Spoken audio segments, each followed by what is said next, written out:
I would love to take some time to introduce Tayber Voyer, who is actually a thinking ape from a thinking ape. And he's going to talk to us about emergent behavior, informal currencies and black markets, and how trade is going to add value to a virtual economy. Tabor, do we have you online? Can you hear me? There we go. Hello. Hey, Tabor, go ahead and take off. I'm actually really kind of curious about a thinking ape, and I'm really kind of curious about black markets. Tell us about that. All right, so I guess I'll start by sharing my screen, and we'll get some of these little technical things going here. All right. Okay. I think I'm set up here. All right, so I'm here to talk to you guys about emergent behavior, informal currencies, and in-game trade, and a little bit about black markets, sorry, as well. And so before I get started, I just want to highlight that I've never done a presentation like this on Zoom, and I'm really used to seeing an audience's face. So apologies in advance if I go a little bit fast or I don't react the way I normally would. Also, I tried to condense this presentation down to 20 minutes, which was also a challenge because there's a lot to talk about in here. So, and also my toddler might run in. Without further ado, though, here is my presentation on emergent behavior, informal currencies, and in-game trade.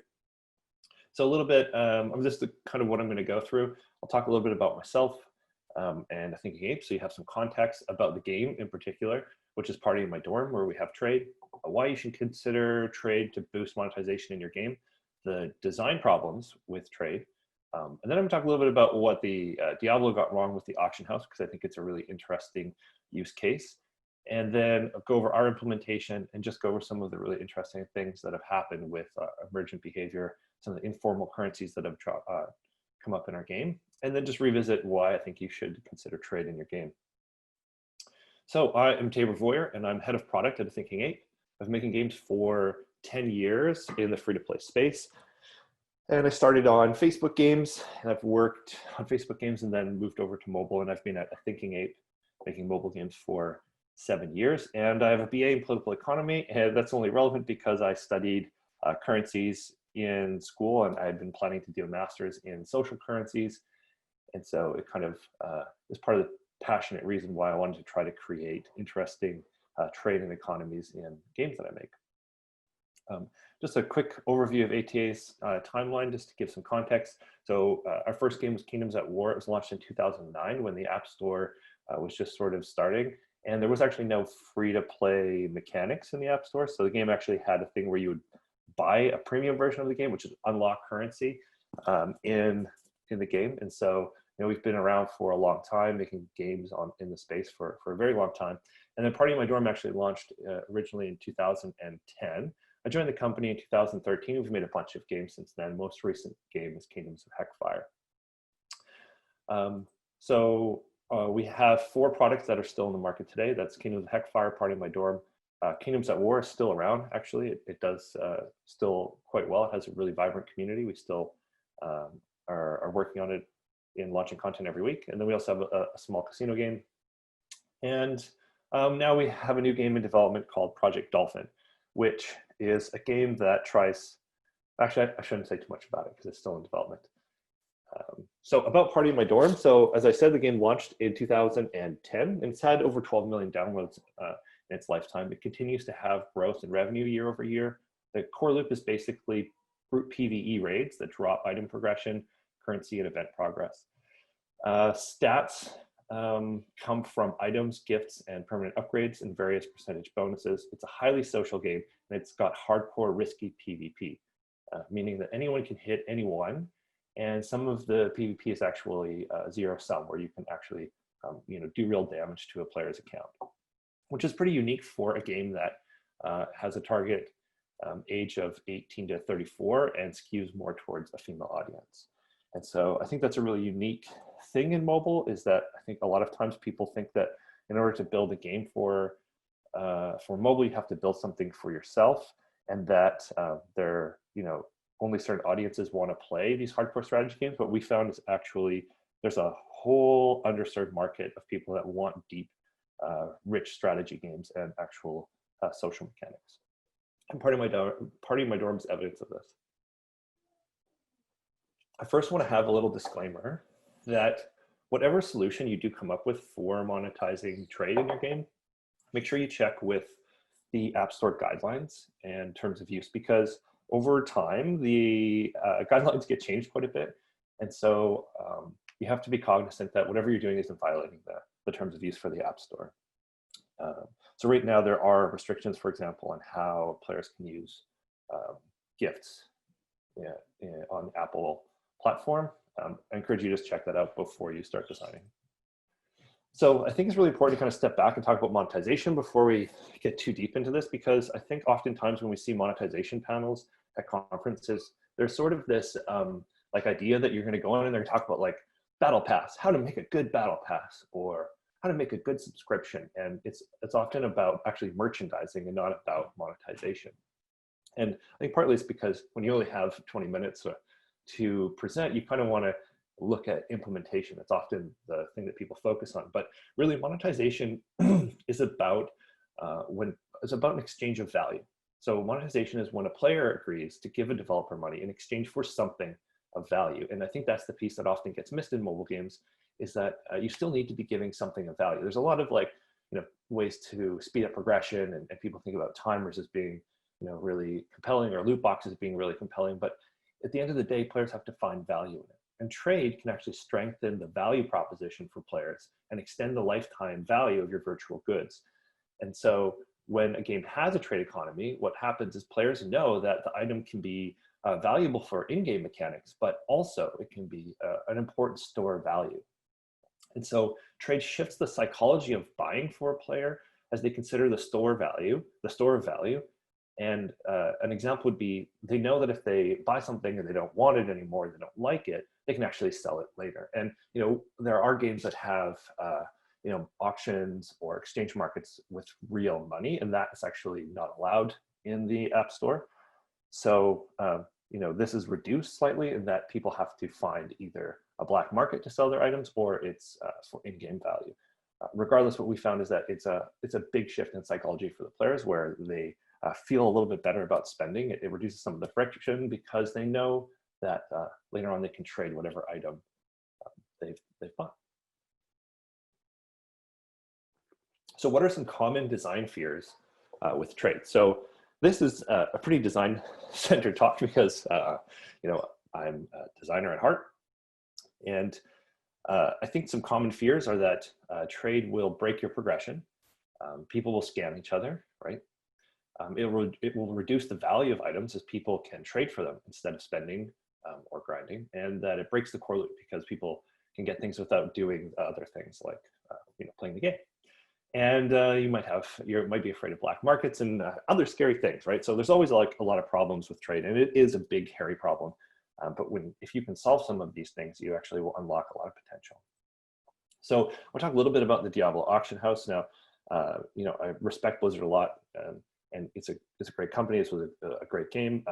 There's a good talk though about some of the expansion pack and the lessons learned from that in the GDC vault, where they talk a little bit about the auction house. And the design director talks about the intention of the auction house, which was to actually provide players with a safe environment where they could trade, because Diablo 2 was plagued with fraud and credit card account theft, which is a really good thing to want to solve. You do want to stop people from getting scammed. But what they actually did was they broke their core loop. And so later on in the presentation, he says any type of trade will fundamentally ruin the core reward loop. Even if your friend gives you an awesome item and you love him for it, he's robbed you of X number of hours of upgrades, and that's a big problem. So think about that for a second. On one hand, they want to solve the scamming problem, so they put it in an auction house. And then they misunderstand fundamentally what trade what was interesting about trade in D2, right? When you're playing Diablo 2, you might find a really high level player and they would give you something in a location. And so you had to be in the same spot as them. You had to socially interact, and they would drop something for you. And that was a really exciting thing. In fact, he even uses the word love. You might love him for it. And so he's missing out on this idea that that social interaction is actually a highly powerful thing for you to harness as a game designer. And instead, they ripped out the auction house completely in this upgrade. And the auction house in itself was actually, its own metagame, which I found quite fun when it launched, but I could see how it broke the game. But assuming that any trade is going to break your core loop, I think is really naive and a bit sort of like designing for yourself. And the solution that they came up with, the auction house, I also think was sort of like, hey, well, we don't really understand trade. It's not what we want people to do. So let's just make it super easy and efficient. So they made it too efficient. People could easily bypass the game. They discounted the value of social trade and underestimated how much players will min-max on a system, and they misunderstood the fun of trade.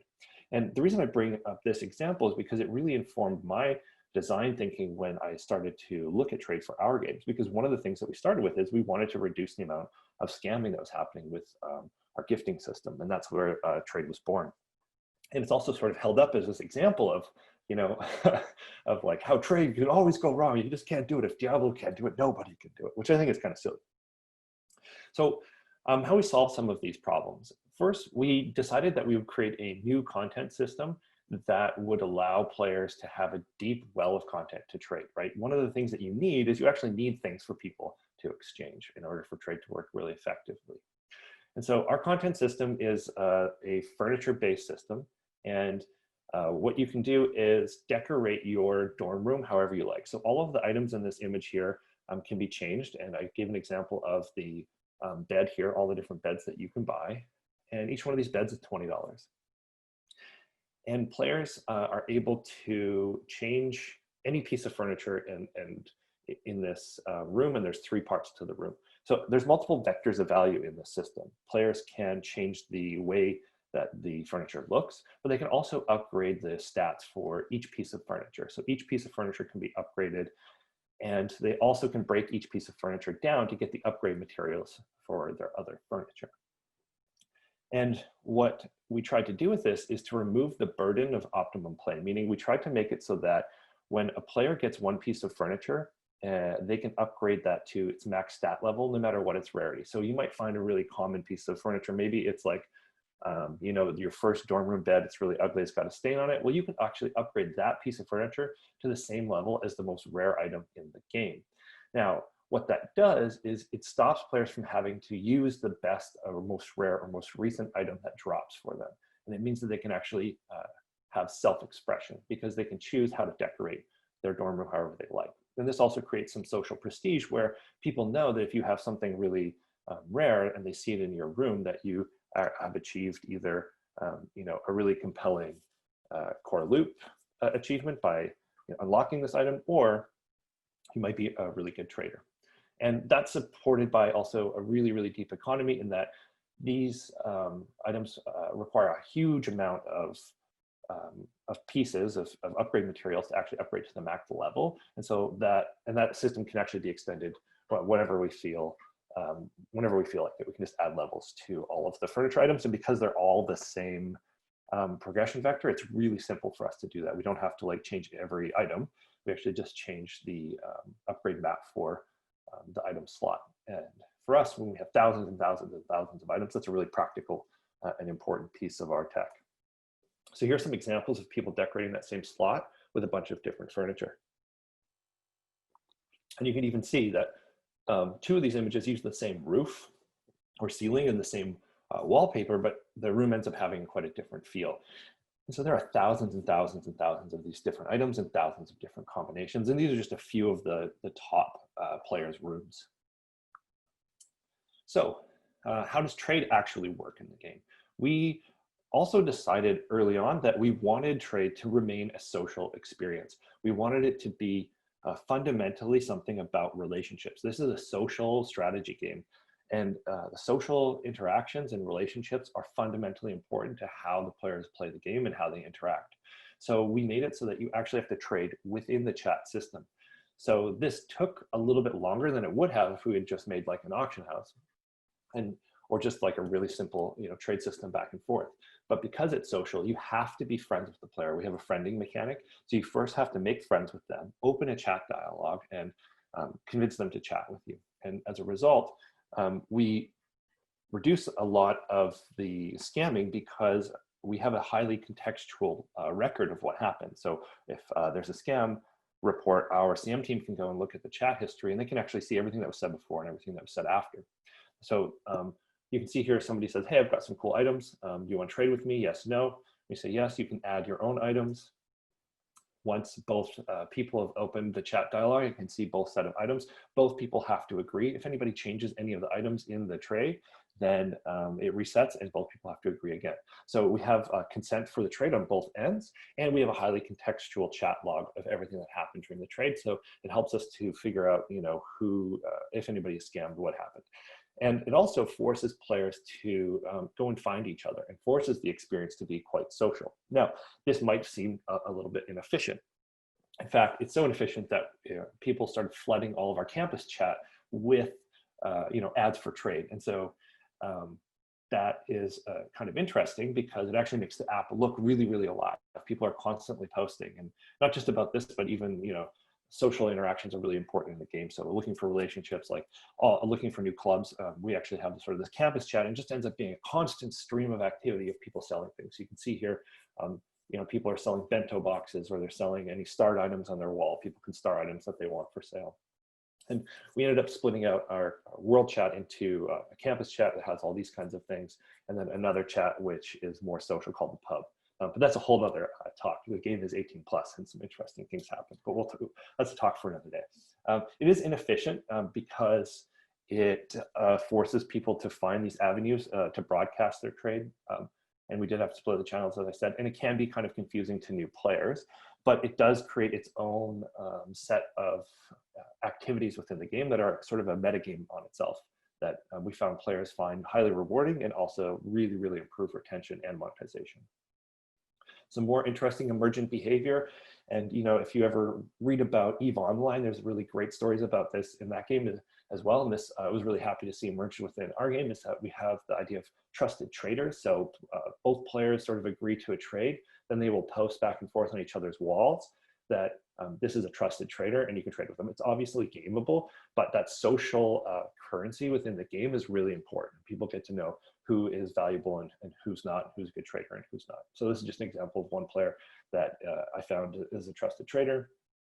And it's a really good and interesting way to see how these kinds of emergent behaviors create, roles within the game that you maybe didn't plan, but are highly useful for players. And it makes people feel really good. This person has spent, a ton of time and a ton of money becoming this trusted person within the community, and that's a role that they get to play that we, have served for an underserved market.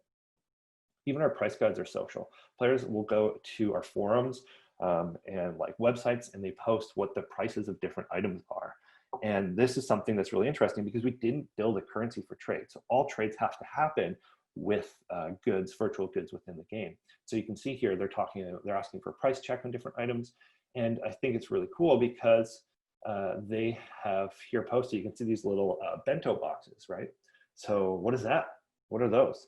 Well, this is the next really cool piece of emergent behavior, is that an informal currency happened. So in our game, we have these things called chibi avatars, and they automatically combine into a bento box set. And it's a way for people to trade around a divisible good, essentially. So players can watch video ads in our game, and they get these spinner tokens, and they spin the spinner, and they have a chance to give some chibis or bentos. It was completely accidental on our part. We actually wanted to sort of make a gotcha mechanic for our prize wheel, and we accidentally created an informal currency. So it meets all the properties of a currency because it's scarce, right? People are constrained by the number of videos that ads that are available in the economy. So the value of that currency isn't going to skyrocket. Although we sometimes think about experimenting with flooding the market or doing some interesting things, but also that's a talk for another time. But they are divisible as well, so they can be broken back down and they're transferable, so you can trade any bentos and chibis, and then they're fungible. One is the same as another. So is a really cool thing where you can see people have created their own currency, and this just happened sort of organically. We'd been sort of like planning to launch the feature and see what happened and think about how we would adopt a trade currency, but they sort of just came up with one on their own. And so this is really accidental, but super interesting. So why should you try it? This is a graph that shows when we launched trade, our average revenue per daily active user. And the scale here is that it boosted that ARPDAU by about 35%, and then it actually sustained it as well. So the combination of this content system with trade has created a sustained ARPDAU increase that was, represents, a global maxima shift in our game, and has actually allowed us to scale the game up. And so we've actually actively been growing UA for the game since 2017, which is pretty remarkable for a game that launched in 2010. So I know that was a lot of content and I ripped through it pretty quick, but I'm at the end of the 20 minutes and I think now it's time for questions. Wow, Tayber, hey, thank you very much. I really appreciate that. That's fascinating stuff. I do have a couple of questions I'd like to ask. First of all, when you're designing the trading system, I like it. It's clever how you did that via chat. But quick question, why did you only choose a barter trade? Why didn't you instantiate a soft currency? I mean, all I hear about is soft and hard currencies these days. Was that risky? Was that intentional? It was intentional at the time, and part of the reason was people had already sort of developed an informal way of trading, gifts back and forth, and we wanted to, the way we typically do things is we like to launch a small MVP of a feature and then see how it does. And this feature had ballooned. It was supposed to take a month or two, but the implementation of chat trade was a lot more complex than we thought. Some of the UI and UX around it took a lot longer than we thought. So we were already at a point where we really were invested in it and wanted to see how it would do. And then also I knew, from my academic studies, I knew that people would find their own means of exchange. And I was a little bit hesitant to preemptively launch a currency for it without having a good handle on how much volume there would be in the trade market. And we were just lucky enough to have like a quite developed game where we were really confident people would use it regardless. I've toyed with the idea of launching a trade currency since then, but it is one of those things where if you have to be really, really careful about how you value your trade currency, because that ends up being sort of something that players have to trust you a lot. Right now, they know what the value of a good is in bento boxes, and they know how many bento boxes are roughly in the economy. But if you start launching your own currency, all of a sudden you're a little bit more like, the Federal Reserve, and then I'm putting on my Janet Yellen hat trying to manage, the supply of a currency in a market, which for me sounds like a great job. That's kind of like all I want in life. But I have other duties as well, and it's something that we couldn't really figure out whether there would be any increased value in it. So that's a long sort of winded answer, but generally it was something that we've always thought about doing, and we didn't end up needing to do it, so we didn't. Well, I mean, the bottom line, you could simply introduce more bento boxes to have an inflationary effect on the currency if you wanted to. Yeah, exactly. We do control the supply of bento boxes. So it's just sort of, this emergent behavior that we decided not to formalize into its own currency and just keep it the way it is.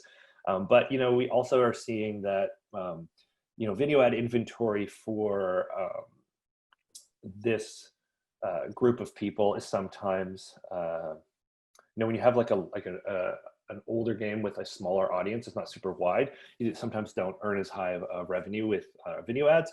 So it's sort of a challenge for us to make sure that we have a good supply. And also there's a significant portion of our game is from tier 3 countries, and they might not have as much video supply. So there is some friction there, but it just was like a natural way for us to keep the value pretty consistent. But you do use the tokens that you get from the video ads and the results of the spinner to generate additional bento boxes. Correct. So you do actually have some small inflationary pressure built into the game. Now, was that intentional? Yes. So the value of everybody's goods is always, well,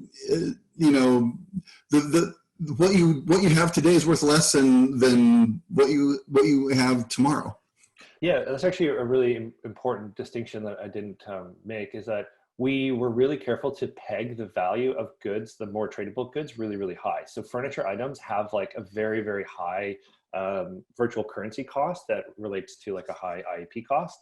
Even though players can know that they can trade it and that the price is a little bit lower, when they get that drop or they make that trade, they still feel like they got $20 or $30 or $40 or $50 item. And so for them, they just see, bentos as a way for them to like slowly earn currency to get an item that they might be saving up for. And so they don't necessarily see it as something that we have control over, because they feel like it's all controlled by the video ads. But we, in fact, can tweak that up and down. Yeah. Okay, so you cannot buy bento boxes through an in-app purchase. No, we've tried it before and it wasn't very successful. And so, yeah, you can't buy them through an in-app purchase. You can go and buy the goods and then trade for bentos. And I've tried with my designers. Still, it limits the number of bentos in circulation. Yes, yeah. I've tried to convince the designers to like do big shifts in the bento market and maybe like, make some inflation and just like experiment with it. But the content designers are very, very hesitant to do that because they see it as like this nice closed system that is well balanced and does well for us. But I'm always trying to tweak it. So. Have you seen this replicated in other platforms or other genres? I mean, how would you do this in a first-person shooter? Yeah, I mean, one of the influences that I have is the Counter-Strike game actually has an auction house where you can trade items back and forth, and you can customize your own items. And so they have a video. I could share it in chat afterwards, but it's a really, really interesting video from 2016 where they were talking about their system, and they do it through more of an exchange platform like the Steam trading economy, but it's a really, really, they still have a lot of the same content ideas that we have. So that's one of the influences that I had. And another big influence, just MMOs. When I was younger, I would play them, and oftentimes when you'd encounter a really high level player, they might drop something for you, and then the items weren't so restricted that you couldn't use it. And that to me was one of the most interesting parts of the game, is that you have this person super powerful, they drop something in the game and you feel amazing because you have this item that now you can use that's too powerful and it helps you through the game a little bit, maybe breaks the core loop a little bit. But that player also feels amazing because now they get to show off how cool they are. Right now, when you go play an MMO, it's really rare that player can actually influence the world, and that sort of robs the whole point of an MMO. It's not just about grinding; it's about that social prestige. So we wanted to bring that back a little bit and give players a way to boost each other, interact with each other. It's a mobile game with 10 years. We have so much content, and the game is so deep that it doesn't really matter if people accelerate, through the game a little bit faster. In fact, that's probably a good thing. Have you ever considered trading cross-game? For example, using a bento box currency and maybe purchasing assets in one of your other properties? We don't do it across game, but we did after the success of this system. We did port it into Kingdoms at War. So we do have some cross-pollination between the games of systems and players. But I've never thought about that. That's actually really interesting. I'm going to do that. I'm going to try that. That's a good question. Oh, that'd be fun to do. I think that'd be awesome, particularly if you can get two games of the same genre to encourage to get some sort of trade going between them. That would just be a lot of fun, and talk about getting users engaged in both games. That might be a fun way to do it. Yeah, and that's something you have to make sure that the currency is fungible across games, if that's the case. And there's some challenges there, and I think that's one reason why it's really difficult. I've had people approach me where maybe they have a product that allows you to trade between games or have a currency, but it's really hard to create a sense of value between both currencies across both games. Like, make sure that it's equal. That can be really challenging. Unless, of course, you come up with a common soft currency. Yeah. But then you have to manage inflation in both games. You're going to get arbitrage between the games. Now, exactly. For a political science major who has an emphasis in currency, you would love that, I'm sure. Yeah, actually, that sounds like a lot of fun. I don't think I would trust another developer. Maybe there's a new game idea right there. Yeah, and I don't think that would be the part where it'd be hard to trust another studio, like another developer, to make sure that it's the same. And early on in my career, I did have to do a thing where I would balance all of our virtual currency as a real world dollar, because we were paying a vendor out based on how much currency they sunk out of the game. So that was a really fun challenge to come up with, what is the formula for our value of our currency that is, transparent enough that the vendor feels confident in our exchange rate and we feel confident in. That was a fun project. Well, hey, thank you very much, Tayber. I really appreciate it. It's been super having you on. Hopefully people will connect with you on Discord, and I hope you enjoy the rest of your conference.